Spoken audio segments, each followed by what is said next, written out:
At my sister's baby shower, my mother raised a pink gift bag in the air and laughed. Some women build families, others just build spreadsheets. The room went quiet.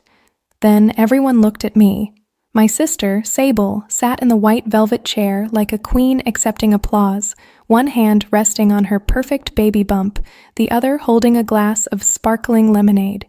She smiled at me with that soft, cruel smile she had practiced our whole lives, like she had already won.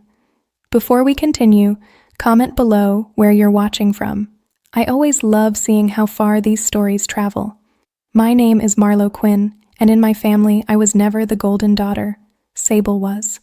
She had the soft voice, the pretty photos, the engagement ring, the baby announcement, the perfect life everyone could brag about at dinner.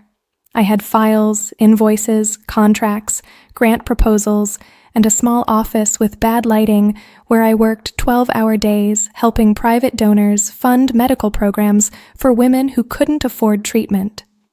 To my family, that was not impressive. It was paperwork. It was boring. It was not real life. My mother Delphine never said she was disappointed in me directly. She dressed it up better than that. Marlo is very organized. Marlo is married to her laptop. Marlo will understand family one day. And Sable always sat nearby, pretending to defend me. "Mom, don't be mean," she would say, smiling. "Marlo has her spreadsheets." Everyone would laugh. I usually didn't answer.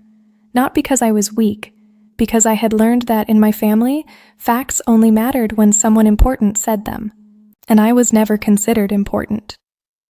That afternoon, Sable's baby shower was held at my aunt's old garden house, the one my mother liked to pretend was still part of our family's status. Pale balloons covered the archway. There were gold letters spelling Baby Vale across the fireplace. Guests were drinking lemonade from crystal glasses, while my mother floated around telling everyone how proud she was. Not of me, of course. Of Sable. "My daughter is finally giving this family something beautiful," Mom said loudly. I stood near the dessert table, holding a paper plate I didn't want. Sable's husband, Nolan Vale, barely looked at me. He was too busy shaking hands with hospital board members and pretending he had always cared about charity. That was new. Before Sable got pregnant, Nolan thought charity meant reposting a fundraiser link once a year. But now, suddenly, the whole baby shower had a purpose. There was a framed sign near the entrance that read, "Celebrating Baby Vale and the new Quinn Vale Fertility Grant." When I saw it, my stomach tightened, because that name did not belong there, not fully. 3 years earlier, I had created a fertility access fund under my consulting firm, Marlo Quinn Grant Strategy. I had written the framework, secured the donors, negotiated the hospital partnership, and protected it legally so no family member could use it for social climbing. The grant was supposed to help ordinary women quietly, respectfully, without turning their private pain into someone else's publicity moment. Then, Sable found out. She called me 2 months ago, sweet as honey. "Marlo, since I'm pregnant now, it would mean so much if we announced something supportive for other women too. You know, something connected to your little grant work." I told her no, not because I didn't love the mission, because I knew Sable. She didn't want to help women, she wanted a halo. A week later, invitations went out with the words Quinn Vale Fertility Grant printed in gold. I called my mother. She sighed and said, "Marlo, don't be petty. Your sister is finally happy. Finally happy."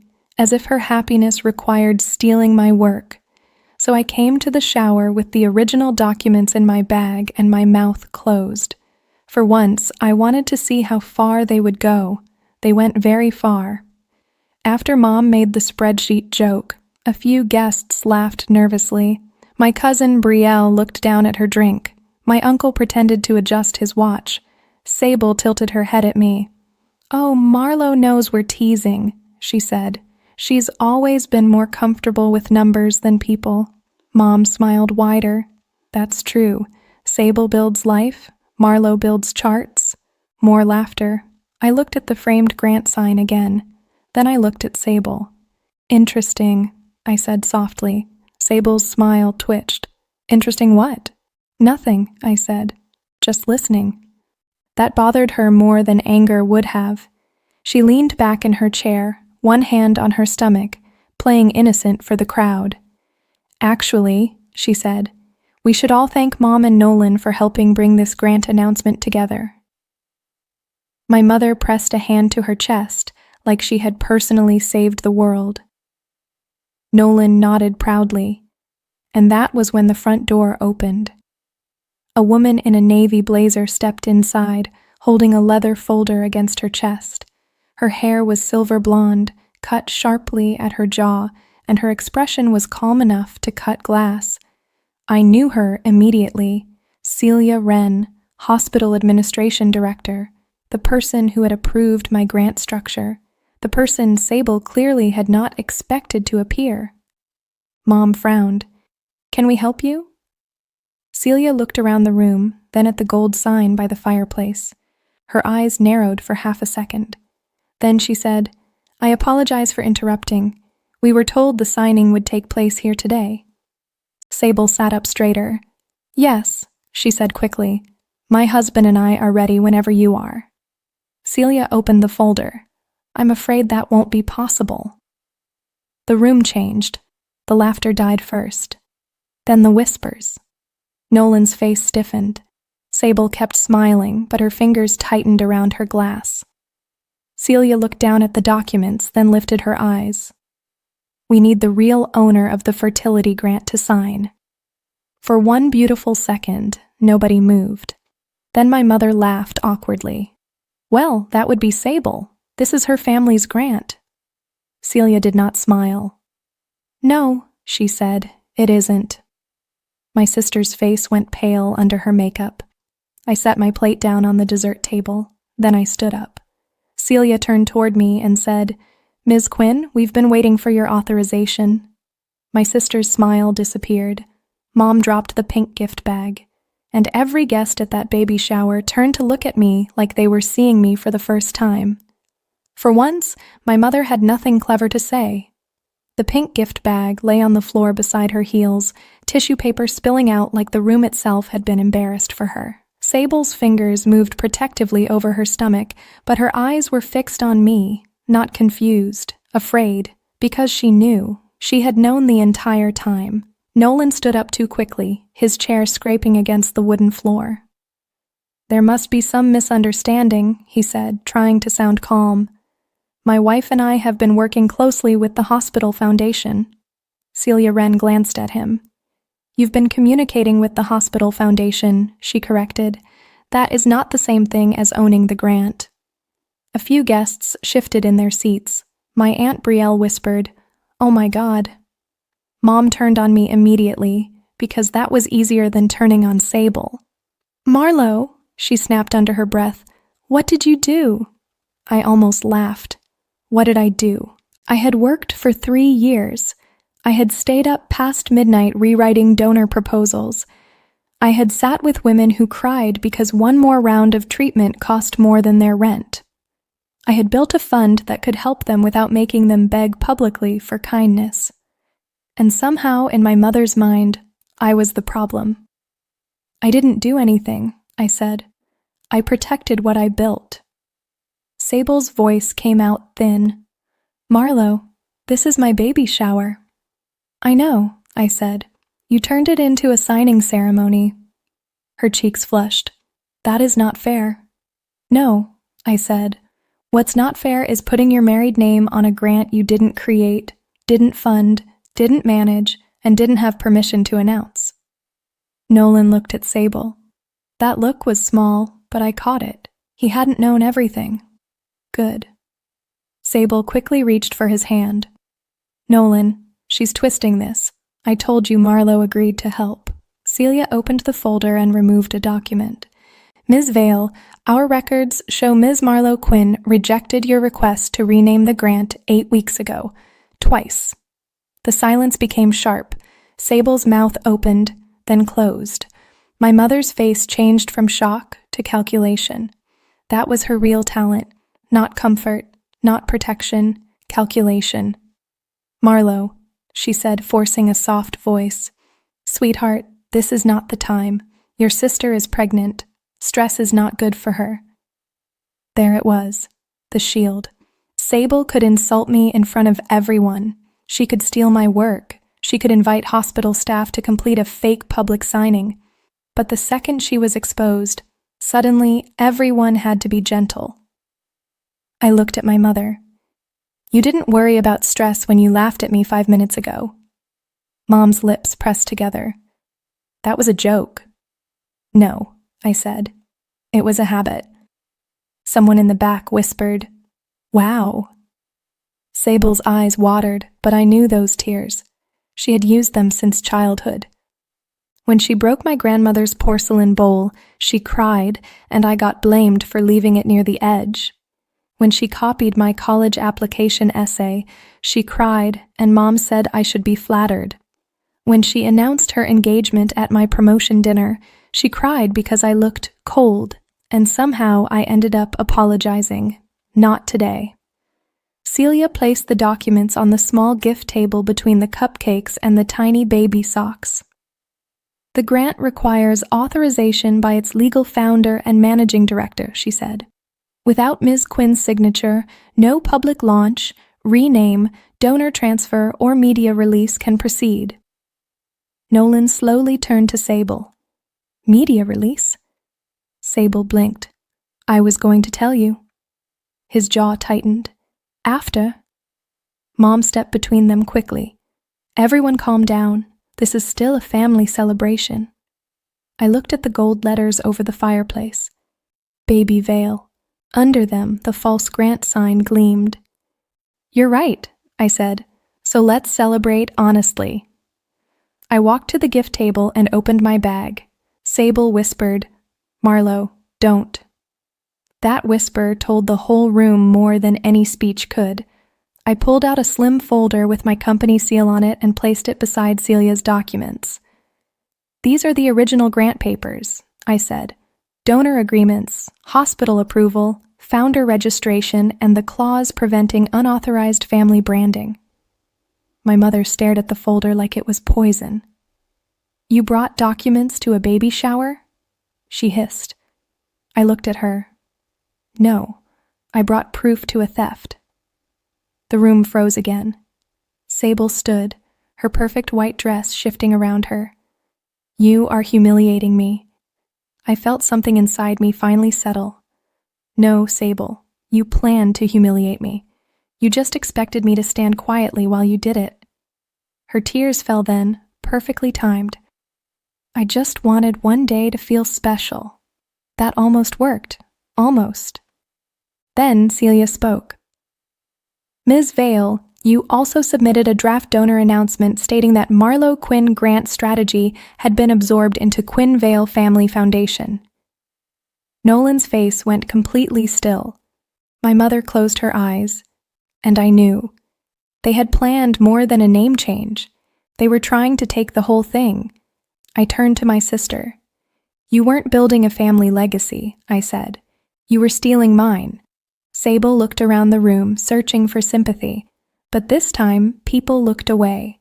Then Celia slid a pen toward me. "Ms. Quinn," she said, "the hospital needs your decision. Do you want to proceed with the grant under its original name?" I picked up the pen. My mother grabbed my wrist. Her voice shook with panic. "Marlo, don't you dare ruin your sister's future." I looked down at her hand on my wrist. Then I looked into her eyes. She tried to erase mine, and slowly I pulled my hand free. I signed my name slowly. Not because I was trying to be dramatic, because for the first time in my life nobody could rush me, shame me, or guilt me into disappearing. The pen moved across the page. Marlo Quinn. Celia Wren checked the signature, nodded once, and closed the folder. "The grant will proceed under its original title," she said, "the Marlo Quinn Fertility Access Fund." The words landed in the room like a judge's sentence. My name, not Sable's, not Nolan's, not my mother's polished little fantasy. Mine. Sable's face crumpled. "You're really doing this?" she whispered. I looked at her, and for a second, I saw the little girl she used to be. The sister who borrowed my sweaters and never returned them. The sister who cried when she wanted attention. The sister my mother trained to believe love meant winning. But sympathy did not mean surrender. "You did this," I said. "I just stopped signing my life over to you."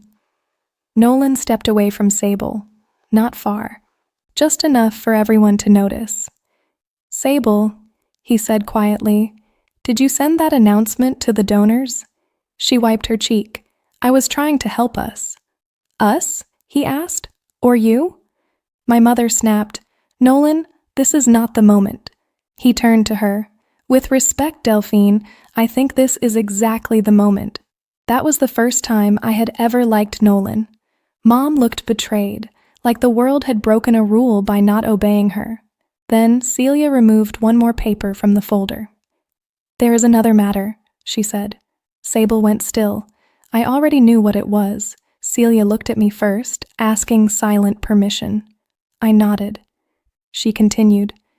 "Because an unauthorized public announcement was created using the hospital's name, the Foundation's legal department has requested a written correction before the end of the day." My mother's mouth fell open. "A correction?" "Yes," Celia said, "a public correction. The Quinn Vale Fertility Grant does not exist. The hospital is partnered only with Ms. Marlowe Quinn's fund." A sound moved through the guests. Not laughter, not gossip, shock. Sable gripped the back of her chair. "You want me to post that?" Celia's voice stayed calm. "You used the hospital's name. You used donor language. You invited board members. So yes, the correction needs to come from the same family account that promoted the false announcement." My mother grabbed the pink gift bag from the floor like it could protect her. "This is cruel," she said, staring at me. That word almost made me angry. Cruel. Cruel was laughing at your daughter in a room full of strangers. Cruel was teaching one child she deserved everything and the other she should accept scraps. Cruel was watching your daughter build something meaningful, then handing the credit to someone prettier in photos. I took a breath. "No, Mom," I said. "Cruel is what you call consequences when they finally reach the person you favor." Her face hardened. "You have changed." I nodded. "I hope so." Celia handed the correction statement to Nolan. He read it once, then passed it to Sable. Her hands trembled as she held the paper. For a moment, I thought she would refuse. I thought she would cry harder, clutch her stomach, make everyone panic, and somehow turn herself into the victim again. But the room had already shifted. No one moved toward her. No one blamed me. No one laughed. For the first time, Sable had an audience she could not control. She took out her phone. Mom whispered, "Don't." Sable looked at her, and something bitter passed between them. Maybe she finally understood that my mother's protection had never been love. It had been performance. As long as Sable made the family look good, Mom protected her. The second Sable looked messy, Mom wanted silence. Sable posted the correction with shaking fingers. Nolan watched over her shoulder. Celia checked her own phone a few seconds later. "Received," she said. Then she turned to me. "Ms. Quinn, the hospital board would still like you to attend the donor reception next month, in your own name." My throat tightened. I had imagined revenge as loud, a slammed door, a shouted truth, a ruined party. But the real revenge was quieter. It was a professional woman in a navy blazer saying my name with respect in a room where my family had mocked it. "I'll be there," I said. Celia smiled. "Good. The patients deserve to know who fought for them." That sentence nearly broke me. Not because it was dramatic, because it was true. I had fought, not for applause, not for family approval, not for a gold sign at a baby shower, for women who needed help and deserved dignity. I picked up my bag and walked toward the door. Behind me, my mother said, "Marlowe, are you really leaving?" I stopped, but I didn't turn around. "Yes." "This is still your sister's shower." I looked back then. Sable sat in her white chair, no longer smiling. Nolan stood beside her, distant and silent. The gold balloons behind them suddenly looked cheap. "No," I said. "This is her lesson." Mom's eyes filled with anger. "And what about family?" I smiled a little. For once, not to hide pain, to release it. "Some women build families," I said. "Others build spreadsheets." Then I lifted my bag. "And today, my spreadsheets protected hundreds of families from yours." I walked out before anyone could answer. 1 month later, I stood at the hospital donor reception under a simple white banner that read, "The Marlowe Quinn Fertility Access Fund. No gold balloons, no fake smiles, no stolen name, just doctors, donors, nurses, and 3 women who hugged me with tears in their eyes because the fund had approved their treatment." That night, Sable sent me one text. "I didn't know how much it meant to you. I stared at it for a long time. Then I replied, 'That was the problem.' After that, I blocked her for 6 months. Not forever, just long enough to remember what peace felt like. And my mother, she never apologized. People like Delphine rarely do, but she stopped making spreadsheet jokes. Because now, every time she said the word, someone remembered the day her favorite daughter's perfect baby shower became the day the quiet daughter finally signed her own name.